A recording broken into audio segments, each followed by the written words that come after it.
To kick this off, I am Meghna Apparao. I am Director for E-commerce and Retail at Meta in India. My fellow panelists, Atul Sinha, the COO at Caratlane, Ahshad, the CEO at Haptik. To kick this off, I think from my perspective at Meta, which is Facebook, Instagram, WhatsApp, these are platforms which are almost a surrogate of the digital internet consumption in the country, with tremendous reach, a lot of engagement.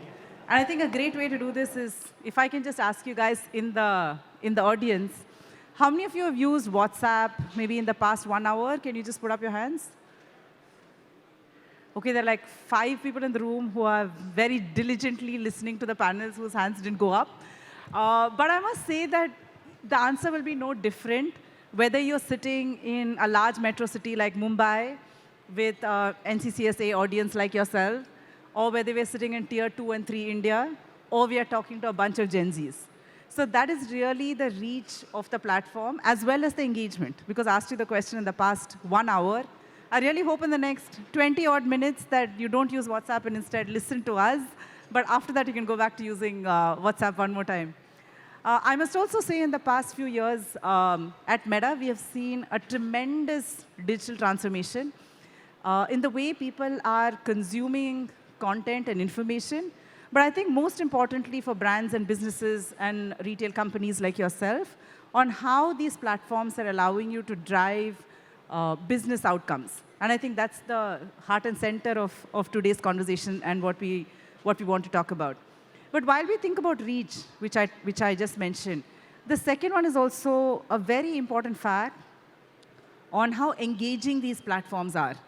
So traditionally, you had a much more passive, lean-back experience, where you were watching something, but at the same time, you're kind of doing something else. Yeah? So for example, I'm a massive cricket fan. I'm celebrating the win from yesterday.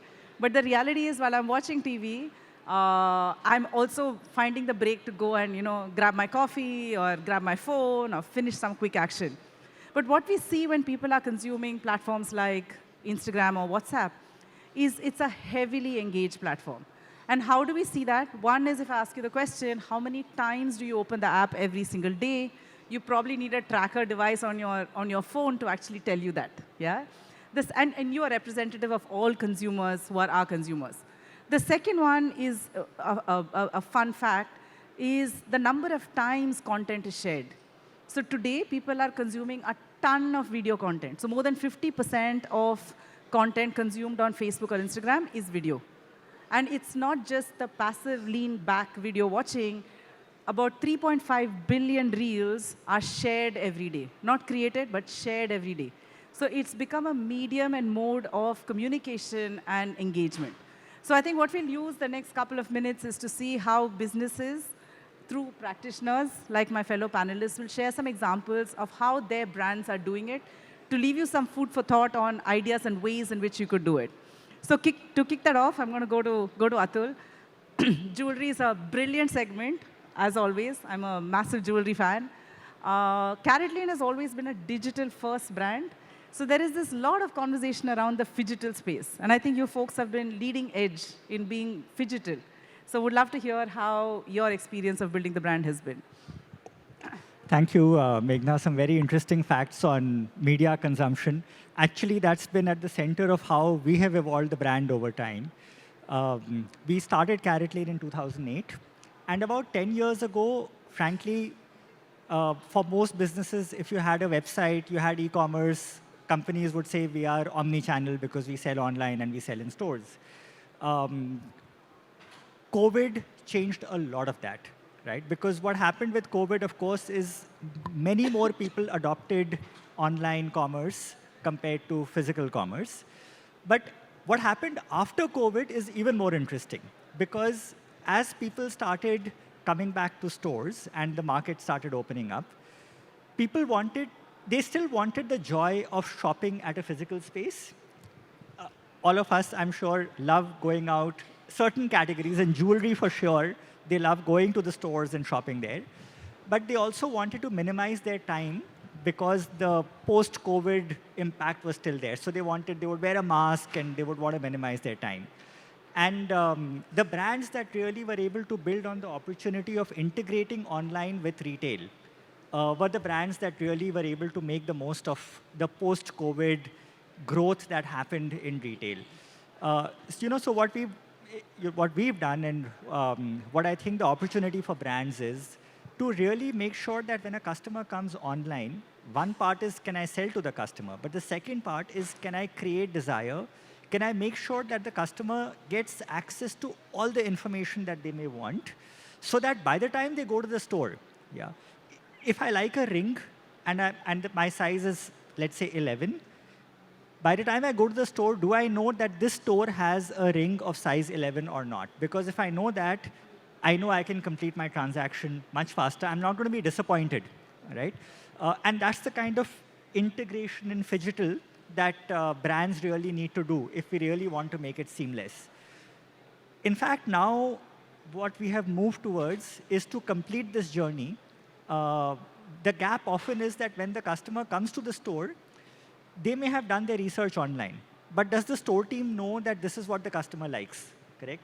So this information, if we empower our store teams with this information, that this customer has actually shortlisted these designs, and as a store member, I can bring out these pieces and show it to her because I already know this is what she has in mind, it completes that journey seamlessly, right? So that's really the broad integration that we've done between what happens online and what happens in our stores. I mean, just to give you a number, while a majority of our sales happens in stores because people want to experience, feel, and try on the jewelry before they buy, almost 80% of those who come to our stores have actually discovered our jewelry, done their research on the website before they've come to the store. Fantastic. I think I'm going to give you some interesting terms for you to take away, which quite reflect everything that Atul said. You've heard about phygital, where the physical and the digital world come together. What I'm going to call out is two concepts called web rooming and showrooming. So web rooming is where you do a lot of exploration online, and then you go to a store to complete the purchase. And showrooming is where you do a lot of exploration offline, and at a certain moment, convert that purchase online. Yeah, so web rooming and showrooming. And I'll give you a real-life example, which is more personal to me in the jewelry category. So, for example, when I'm using Instagram, it's a discovery platform. So it's no longer where I've decided I want to buy product X, and I go and look for product X, and I buy product X. Instead, based on my my exploring behavior pattern, products find people. So it's not about people finding products. So products find me based on what I'm looking at, what I'm consuming.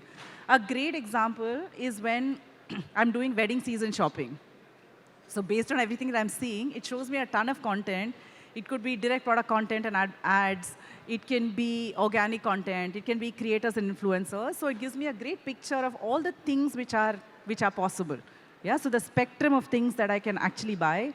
But because those choices are quite elaborate, I often end up going to the store with a shorter list of things which are interesting to me to be able to convert that purchase. And like what Atul said, for brands like Caratlane, which are fairly leading edge in this journey, they're able to sync this information back up because they know Meghna's visited my website or my app and has seen these kind of things. So I can narrow that purchase down and be more personalized in what I tell her so that I can close the loop on that discussion sooner. So that's web rooming. The second part is showrooming. If I take a different example, come Akshaya Tritiya, I know I want to buy a certain thing. It's usually a simpler purchase with a certain kind of a budget spend. So there I actually go to the showroom and say, in this context, what am I able to find? Because I know I have to buy that product on that particular day. So I do a showrooming kind of an activity. But then I go back online, and now with the advent of quick commerce, I don't think you see a single panel which doesn't talk about quick commerce. So 2025 Akshaya Tritiya, I was able to decide what I want beforehand. But on that day, because I'm usually on a flight somewhere, able to order it and get it delivered to me within the day itself. So I think these are just some fantastic examples of how both these worlds of shopping coexist, and how is it as a brand that you build seamless journeys, both online and offline, in a very integrated way, with data sharing back across both ecosystems, so that you own the consumer journey more holistically. Yeah, so the top tips are, what is your web rooming journey, what is your showrooming journey, and how are you exchanging information across these journeys. On that note, I'm now going to come to you. WhatsApp is a lifeline for most of us. We use it for a ton of different things. We are also seeing many different ways in which retailers and retail companies and brands are using WhatsApp extensively across what I would call the infinity loop of purchase. Yeah, so previously we talked about the marketing funnel. There's an awareness, there's a mid funnel, there's a lower funnel. But today, what we see sitting at our vantage point at Meta is this infinity loop, where there is awareness, there's consideration, there's discovery, there's purchase, and then there's this entire post-purchase journey where you're able to engage with the consumer, sometimes do customer surveys, feedback, and follow-throughs. So what has been your experience working across brands on how WhatsApp is able to play this role? Sure, thanks for that, Meghna. Firstly, pleasure to be here. So, the way I like to put it is that WhatsApp is no longer just a platform or a messaging app. It's actually an entire ecosystem for brands these days.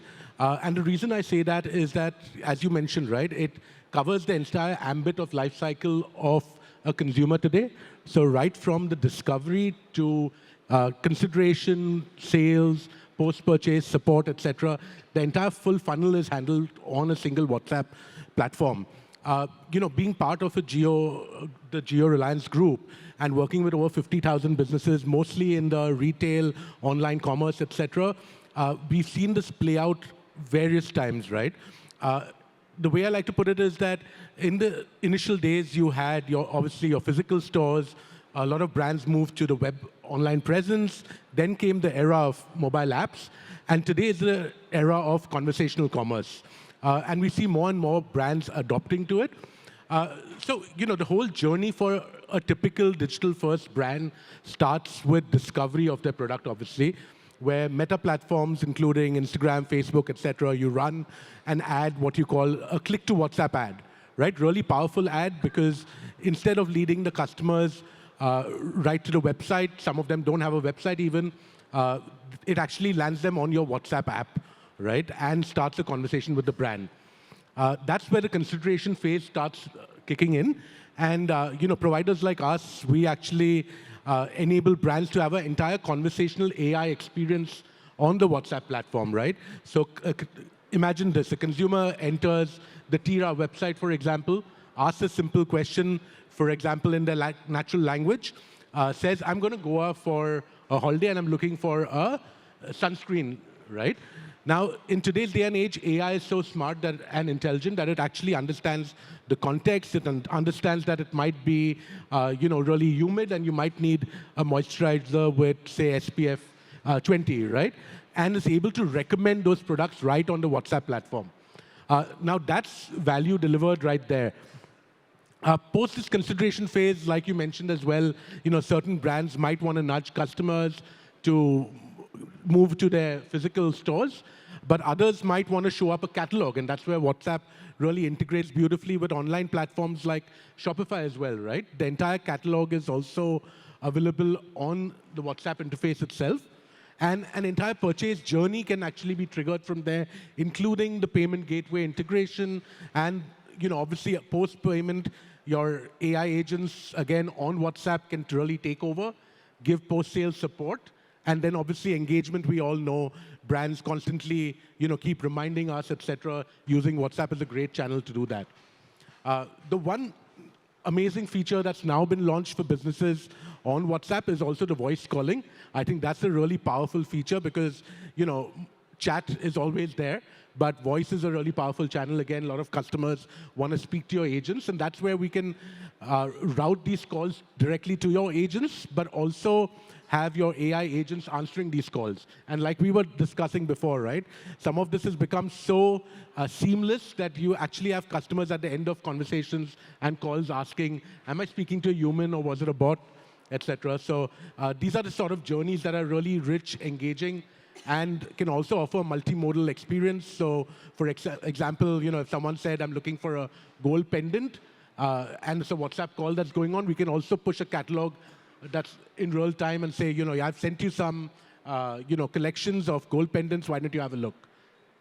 So there were, gazillion nuggets of things that you can try that he just called out. So there is a Haptik Meta stall outside. So do feel free to go there and chat and discuss more. But what I would summarize that for you is there's a here and now. which is your entire post-order journeys from invoices to customer service to feedback, etc. You should be doing it right away. That bus is moving and moving really fast.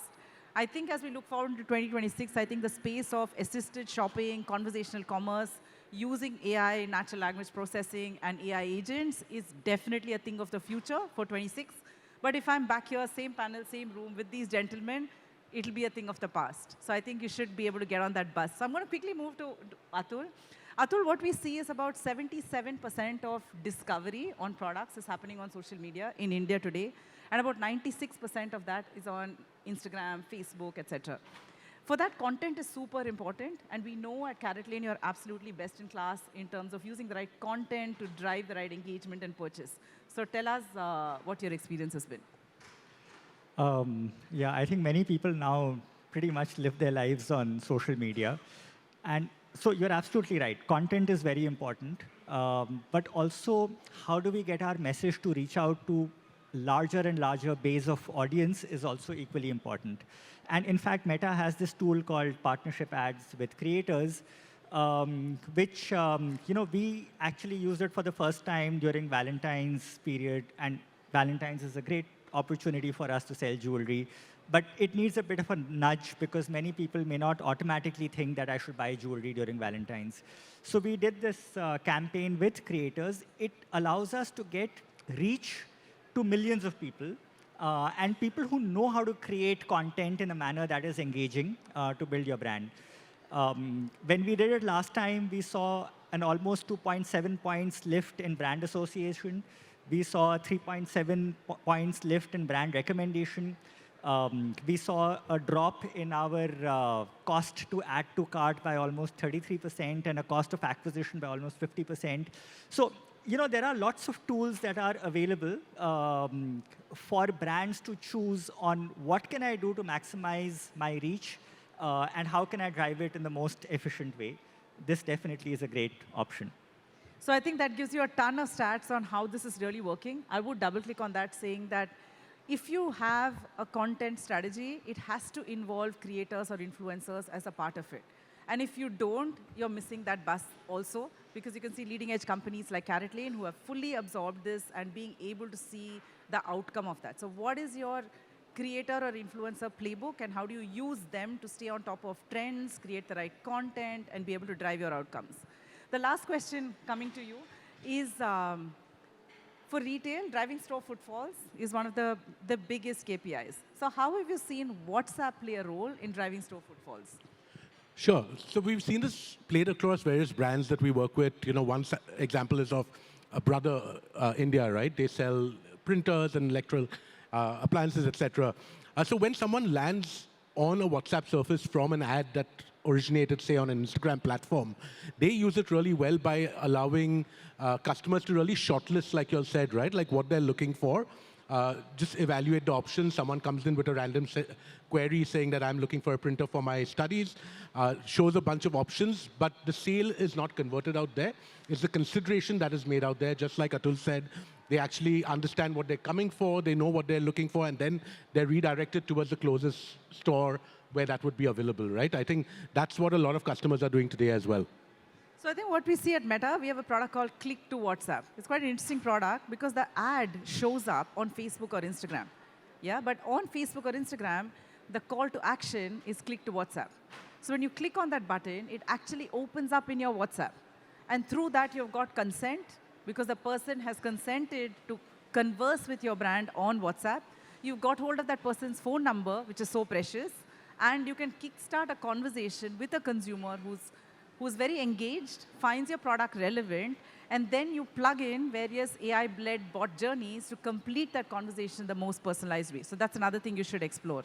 So the panel's at time, so I would do a rapid fire, one statement, one word, one sentence, on what is the most important, exciting thing in 2026 that you think retailers and brands should look out for. So you first. Well, I would still say, how can I make more beautiful jewelry? It's always the product. But I think the space around AI is moving so rapidly that any brand that is not able to leverage that is just going to lose out on what opportunities are being thrown up. So you needed AI to be said a few times over. The final word from Atul is how are you using AI to drive your businesses? Yeah, absolutely right. I totally agree. We've been in the AI space for over a decade. That's exactly where the world is moving to. So for brands, an omni-channel experience led and managed by AI agents that can not only converse, but can converse in multiple languages, right? So your support staff can't do that, but obviously your AI agents can. And then one trend that I definitely seeing going exploding is the voice AI agents, right? I think that's a big shift that we're going to see. Brands are going to adopt voice AI agents more and more to kind of not only educate but qualify leads and push them down the funnel as well, their customers. Fantastic. So my two phrases are creator-led marketing and conversational commerce. Creator-led marketing is very much today. Conversational marketing is what we're building for the future. On that note, thank you so much. You've been an amazing panel and a fantastic audience, and hope you've taken away some glorious insights which you can feed into your plans for 2026. Thank you so much.